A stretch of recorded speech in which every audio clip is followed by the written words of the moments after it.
Wakil Menteri Perdagangan Jerry Sambuaga menyebutkan keberhasilan Indonesia dalam menjaga ketahanan dalam pertumbuhan ekonomi dan stabilitas politik membuat tanah air memiliki potensi besar pada pengembangan industri kendaraan listrik atau electric vehicle.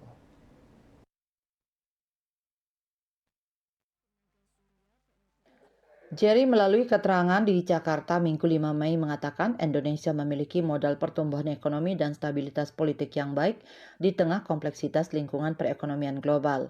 Indonesia juga berhasil melangsungkan pemilihan umum dan melakukan proses transisi pemerintahan yang berkesinambungan tanpa gejolak berarti.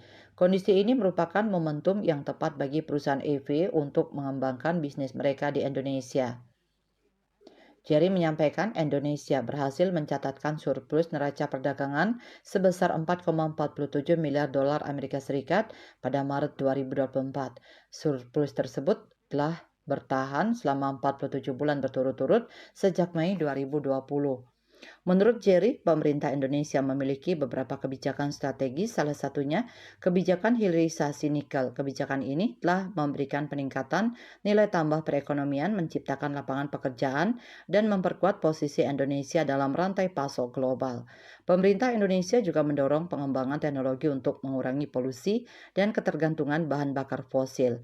Hal ini didukung dengan besarnya sumber daya alam nikel Indonesia yang berpotensi untuk menjadi basis produksi EV di Asia.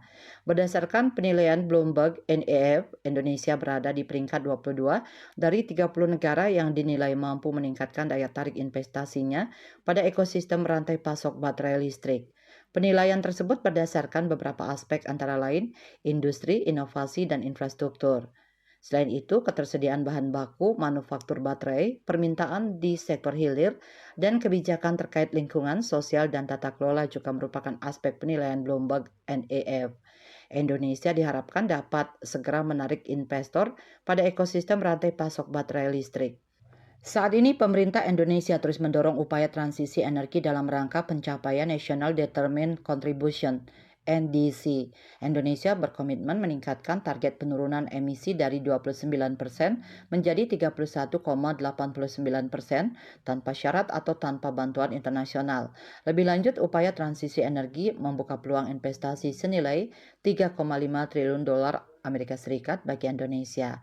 Jerry menyebut Indonesia akan terus melakukan transformasi untuk mendorong peningkatannya dalam perekonomian global. Di samping itu, Indonesia sedang dalam tahapan untuk menjadi anggota Organisasi Kerjasama dan Pembangunan Ekonomi Organization for Economic Cooperation and Development (OECD) sebagai negara dengan ekonomi terbesar di kawasan Asia Tenggara. Keanggotaan Indonesia di OECD akan turut meningkatkan profil dan signifikansi OECD.